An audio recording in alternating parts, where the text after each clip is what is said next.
Babe, if you want to become magnetic, then you need to work your core. Follow me here. So your nervous system is essentially housed in your spinal cord. At the top of your spinal cord, you have your skull. At the bottom, you have your sacrum. Every time you inhale, your skull expands just a little bit and your sacrum tilts just a little bit. Every time you exhale, your skull contracts a little bit and your sacrum tilts the other way just a little bit. And it's in this movement that you begin to move what is known as cerebrospinal fluid up and down the energetic highway that is your nervous system. It's common, especially with women, especially with moms, that we get a lot of energy stored in these lower level survival energy centers, right? The root, sacral, and solar plexus. When we have energy stuck there because of trauma, i.e. childbirth, right? Being pregnant, having babies, then the energy can't flow freely on this highway. We can't get the energy out of these lower level survival energy centers up into the higher level ascension ones. This keeps us locked in patterns of victimhood, martyrdom, frustration, unworthiness. We struggle with creativity. We struggle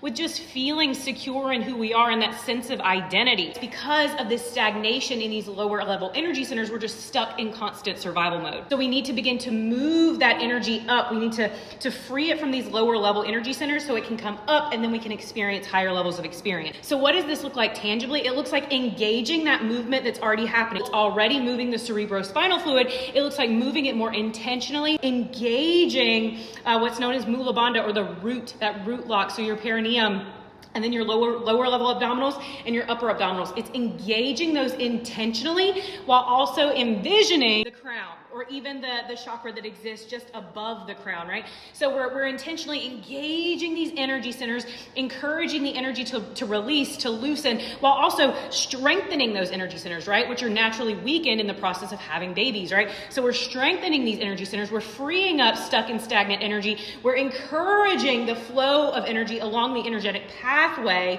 and we're liberating ourselves by getting that energy up here into these higher level chakras, which then allow us to access ascension and higher level, higher frequency vibrations, which then make us magnets for more of those higher level frequencies, vibrations via experiences. If you often find yourself stuck in patterns of victimhood, then it's because you're stuck in these lower level energy centers and you need to begin engaging them to liberate that energy so it can move along your energetic pathway. A really simple way to do that is to just bring more intention to your movement practices. So instead of thinking about everything that you have on your to-do list for that day while you're working your core, think about liberating the energy from these lower level survival centers all the way up your energetic pathway and into that crown.